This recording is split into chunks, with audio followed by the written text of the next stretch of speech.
Today, I want to talk about breathing. The act of breathing has two major phases. One is getting the air into your lungs, and the other is somehow getting that air into the bloodstream and then from there into the cells.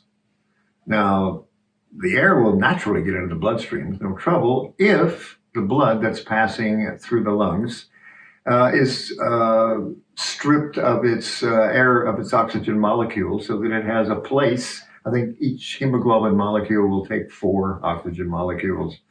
If it has a place to get oxygenated, it will. And so that's no trick.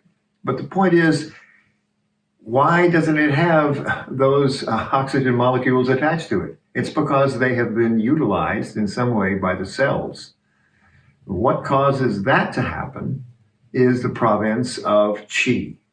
That is to say, when we talk about qi, we're talking about exercises that energize the body in such a way that oxygen is used. Because of that use of the oxygen, you naturally breathe more deeply. The physical act of breathing lags behind the energetic use of the oxygen. That is to say, if you use the oxygen, it's only like a few moments later that you will find yourself breathing deeply to compensate for the oxygen that's been used. There's no point in perhaps marginal value, something in doing super breathing exercises to oxygenate the blood, but normally the blood is plenty oxygenated. And so there is no way to increase that by breathing more deeply when you're doing something.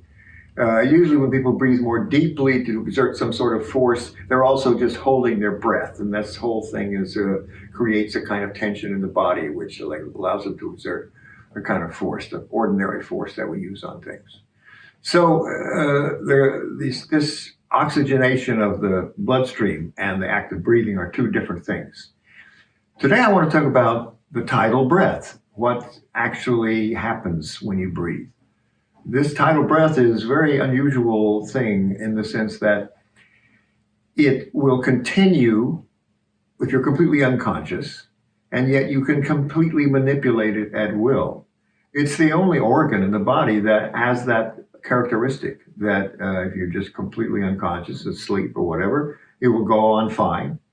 And if you wake up, you can manipulate it. For this reason, breathing exercises of manipulating this breath are a very critical form of yoga, because it really connects the subconscious and the conscious together in a very profound way. Now, so it's very important that we do it right. Now, doing it right, however, in Taijiquan is not a matter of some kind of deliberate manipulation. In fact, deliberate manipulation is exactly what you do not want to do when you're doing the form. When you're doing the form, which is a very slow exercise, we have a very minimal separation of substantial and insubstantial. Everything is kind of naturally more stuck together. When you start moving fast and making fast changes, everything separates and you see a looseness appear in the body. The whole thing governing all of this is your state of relaxation. We have a certain condition, a certain somatic condition that we want when we do Taijiquan. And that is true of every exercise in Taijiquan. It's the same condition. And this is true whether we're moving very slowly or moving very fast. But to maintain this condition, we have to be very disciplined about it, in the sense that we know very consciously what is a violation of it. So this condition of complete relaxation is very dependent on the tidal breath being very relaxed in its function. And in other words, it not being interrupted and manipulated in any way. When we train to exert long force, as a lot of martial arts are, we're training to do something over a period of time and space for the force to develop and for things to actually happen this way. If we do that, it's reasonable to associate the breathing, the physical act of breathing, with the manipulation of that force. In other words, we want to exhale when we're striking something very hard or something like that. What that really means is we're exhaling through the act of striking. Now, what happens when the exact touch occurs of the strike? This is a little more subtle thing, and this is something we want to train in Taijiquan. But that touch is a subject of a little different lecture, shall we say. Right now, what I want to explain is that to maintain this condition while you're doing the form, you must completely avoid manipulation of the breath in association with movement. In other words, the tidal breath is going to demand as much oxygen and as much breathing and as deep a breathing as is created by your movement. If you do the forms especially low to the ground and use up a lot of energy, you're going to breathe more deeply. You shouldn't say that then therefore that should be your breathing pattern.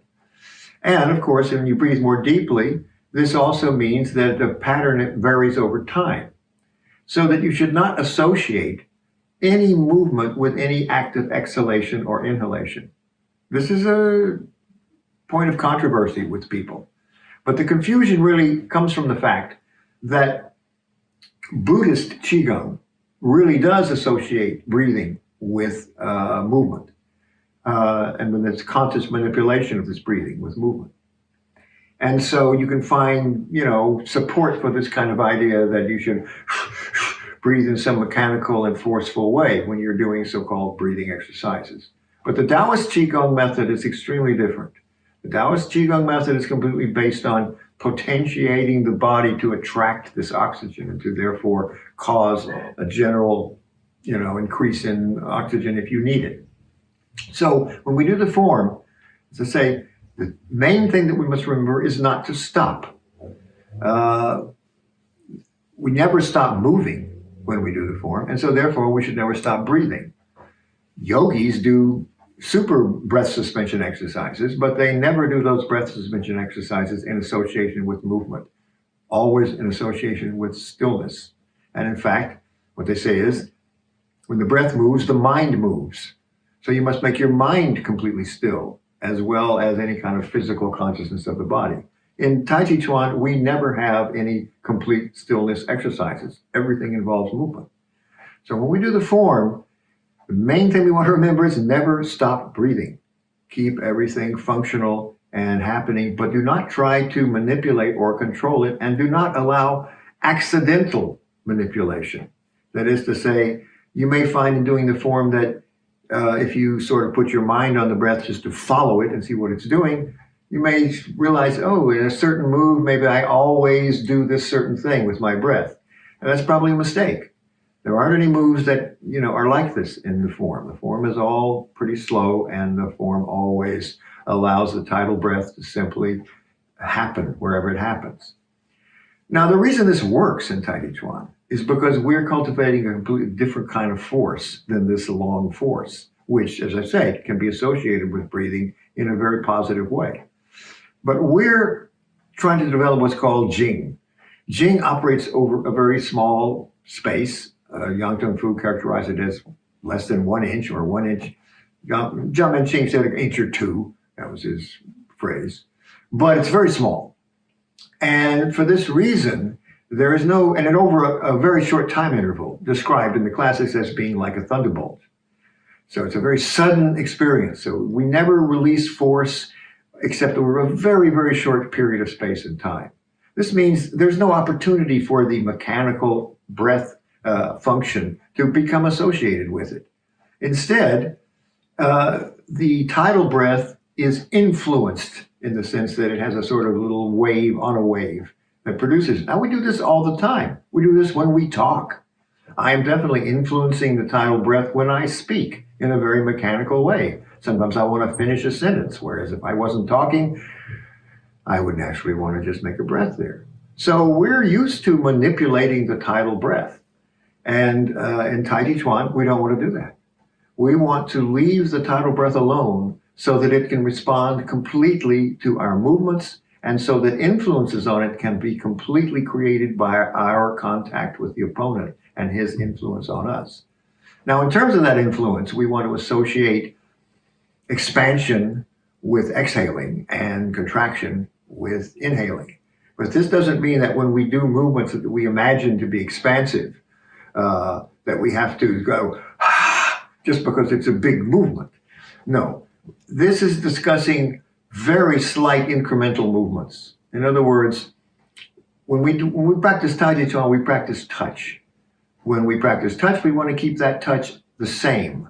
That is, we want to regulate it so that it doesn't have big blips of pressure and release. We try to keep this from happening. We don't allow it to, affect our relaxation. We always want to completely relax. But within that bound, we want to constantly keep the same touch. Now, when we have to contract in order to keep that touch the same, in other words, when the opponent, say, gives us force, in that act, it's like we are sort of inhaling the opponent's force. And by the same token, when we reach out and are attracted to the opponent's emptiness, we're expanding, this is natural to breathe out. But this is not intended to be exerted over any sort of large space. When you're doing the form, there is no opponent. There's an imaginary opponent, but you're not touching him. You're just imagining him. So you're coordinating with what he does, but you have no opportunity to affect the tidal breath by the touch. So this is, something that only occurs later when you're working with another person. Now, additionally, this rule applies especially to the form because the form is the slowest. In the slowest movement, you have the least natural separation of substantial and insubstantial. The more quickly you move, the more naturally substantial and insubstantial separate. The more they separate, the more free circulation of energy occurs in the body. And the more free circulation of energy occurs in the body, the higher the spirit raises. This is a natural function. It's not that we can't have a high spirit when we're doing the form. But what I'm trying to say is when we are doing faster exercise, the spirit raises more naturally. It's naturally active. Of all the exercises in the Chuan, Sancho is the fastest. And so in doing Sancho, we will find that there's some association of movement with breath. We shouldn't fight it. In the sword, we have the greatest association with it because we have the highest level of spirit. So in doing the sword, it's completely expectable and it's okay if you find yourself associating movement with breath in this more mechanical way. But this cannot be mechanically controlled. It has to be spontaneous. I experienced this as a teacher in recognizing that I was doing certain moves in the sword form, with a certain breath associated with them. So I thought, okay, it seems very natural and it seems correct. And so I'll just tell the students, and they can copy this. It's a terrible result. They all became completely stiff and lifeless. You cannot copy the effect of spirit without spirit itself being present. So there's no way I can mechanically engineer this effect. The effect is the effect of raising the spirit, and this is what causes the breath to naturally coordinate. But the slower you go, the more detailed you are being with your movements, the more you should simply let the breath be wherever it wants to be at any given moment. In doing that, you are maintaining the condition which, when it finally comes in contact with the force of the opponent, reacts in the correct way. Now, the classics say, from an association with the correct touch, one gradually comprehends Jing. What that means is, by keeping this right touch, finally you see how all this stuff starts to work, how it starts to generate force over this very small space. Once you have this comprehension of Jing, as the classics say, from a comprehension of Jing, the steps extend to wisdom. By that, what they mean by wisdom is an understanding of the mechanisms of the art. In other words, suddenly everything becomes clear when you see that everything is directed towards the development of this very subtle force. Then all the exercises make sense. So this association with speed is very important. When it makes complete sense to you, you will totally understand why in the form, breath should never be associated mechanically with movement.